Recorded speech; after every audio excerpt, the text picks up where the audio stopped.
Imagina que cada vez que un juez toma una decisión, esa decisión puede volverse tan importante que en el futuro otros jueces tendrán que seguirla.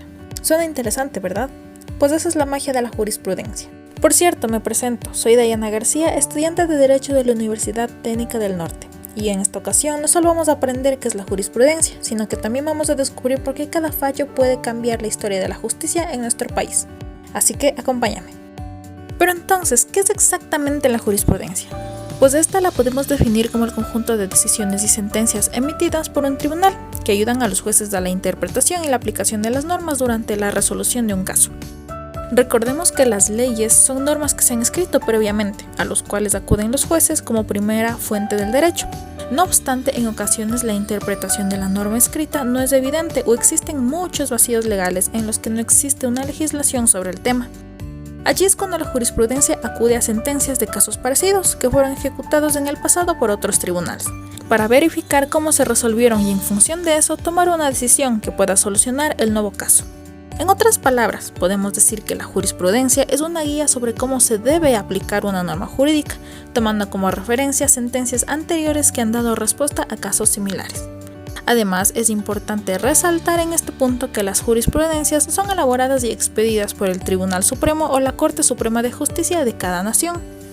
En Ecuador, la jurisprudencia es fundamental porque asegura que la ley sea aplicada de manera uniforme y unificada, pues así se evita que los jueces o los tribunales apliquen las leyes de una forma diferente a la ya establecida, y así se mantiene la coherencia en todo nuestro sistema judicial. Ahora bien, a partir de la publicación de nuestra Constitución se estructura un nuevo modelo de administración de justicia, en la cual la Corte Nacional de Justicia asume una función clave: desarrollar el sistema de precedentes jurisprudenciales fundamentado en los fallos de triple reiteración. Pero a ver, ¿qué nos quiere decir toda esta frase?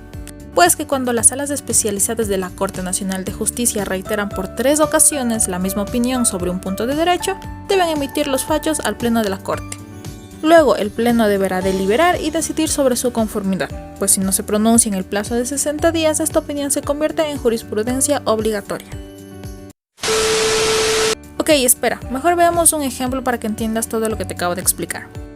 Supongamos que en varios casos de microtráfico de drogas, la Corte Nacional de Justicia emite sentencias en las que establece que, cuando se trata de personas en situación de vulnerabilidad, para este delito debe aplicarse la pena mínima establecida en el Código Orgánico Integral Penal que nosotros conocemos como el COIP. Luego, este criterio es repetido en 3 casos diferentes en los que la Corte interpreta que la aplicación de la pena mínima es adecuada en estos casos de microtráfico, considerando factores de rehabilitación y reintegración social para el condenado.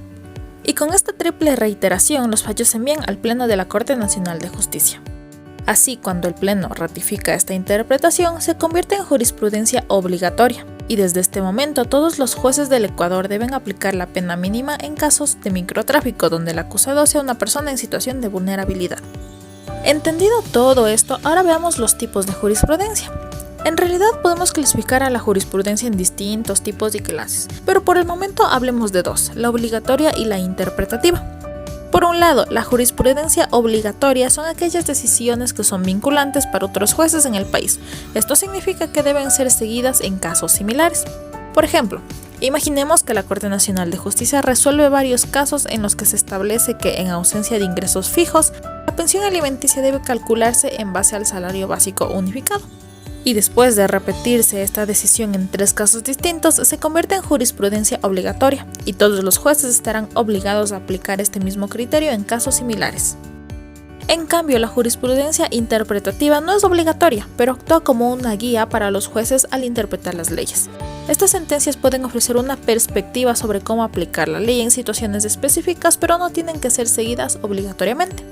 Por ejemplo, con el mismo caso que ya vimos de las pensiones alimenticias, imagina que la Corte Nacional de Justicia emite una sentencia en que sugiere que, en casos donde el padre o la madre tienen ingresos variables, se puede considerar un promedio de los últimos 3 meses para establecer la pensión alimenticia. Esta interpretación no es como tal obligatoria, pero sí una guía o una referencia para que otros jueces puedan abordar casos similares. Ok, ahora finalmente podemos entender que en nuestro sistema, la jurisprudencia es clave para la resolución de conflictos legales y para la interpretación de leyes complejas. Cada caso judicial relevante puede sentar un precedente que otros jueces consultarán al tomar decisiones en el futuro. y de esta manera logramos construir un sistema de justicia mucho más coherente y equitativo y también confiable, en el que cada decisión no solo resuelve un conflicto, sino que también contribuye al crecimiento y fortalecimiento de los derechos y las garantías de toda nuestra sociedad. Porque en cada fallo se da un paso más hacia un Ecuador donde la justicia sea un pilar firme y accesible para todos.